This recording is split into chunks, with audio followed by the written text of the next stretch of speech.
कि कावेरी जी अपनी तीनों बेटियों ईशा, मोहिनी और सुहाना की शादी 3 घर जमाई लड़कों के साथ करवा देती है। उन्हें लगता है कि ये लड़के शायद घर का कामकाज संभाल लेंगे, लेकिन उनके तीनों घर जमाई बहुत आलसी थे। वो नौकरी भी नहीं करते थे और बाहर का काम भी नहीं। कावेरी जी ने अपनी बेटियों से कहा कि वो प्रेगनेंसी का बहाना बनाकर अपने पतियों को सबक सिखाए। अब सुनिए आगे। मम्मी, आपने जैसा कहा था हमने वैसा ही किया, लेकिन देखिए ना, विवेक का हाल तो वैसा का वैसा ही है। घर में ना सुबह का नाश्ता बनता है और ना खाना। नौकरी पर जाने की बात करूं तो खाने को दौड़ते हैं मुझे।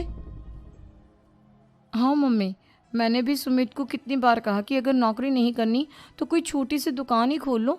घर का खर्चा कैसे चलेगा? देखो दोपहर के 12 बजने आए और जनाब अभी तक सो रहे हैं। हाँ मम्मी, ईशा और सुहाना ठीक कहती हैं। अविनाश का भी यही हाल है। जब मैंने अपनी प्रेगनेंसी के बारे में कहा तो मुझसे कहने लगा, अरे दूसरी लड़कियां तो 9-9 महीने तक नौकरी करती है, बस डिलीवरी के टाइम छुट्टी लेती है। मोहिनी, तुम भी नौकरी करो। अब मुझे कहाँ नौकरी मिलेगी? मम्मी बताओ अब मैं क्या करूँ? हे भगवान, क्या सोचकर घर जमाई दामाद लाई थी मैं कि मेरी बेटियां मेरे पास रहेंगी और खुश रहेंगी, लेकिन इन आलसी दामादों ने तो हमारी जिंदगी को भी प्रॉब्लम में डाल दिया है। मैं तो कहती हूँ मम्मी, हम लोग वापस अपनी जॉब पर जाना शुरू कर देते हैं।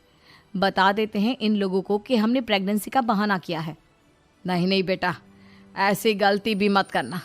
अगर तुमने ऐसा किया तो इन तीनों की आदत और ख़राब हो जाएगी। अरे आज नहीं तो कल कभी तो तुम प्रेग्नेंट होगी, तब वापस यही प्रॉब्लम आएगी। तब क्या करोगी तुम तीनों? हाँ मम्मी, आपकी बात तो बिल्कुल सही है। इन लोगों को तो सुधारना ही पड़ेगा। लेकिन कैसे? अपने बच्चों के आने की खबर सुनकर भी इन लोगों पर कोई असर नहीं हो रहा। पैसे कमाने के लिए घर से बाहर निकलना ही नहीं चाहते ये तीनों। अब मेरे दिमाग में एक प्लान आया है। तुम तीनों चिंता मत करो, उन तीनों को बुलाओ, फिर मैं बात करती हूँ। थोड़ी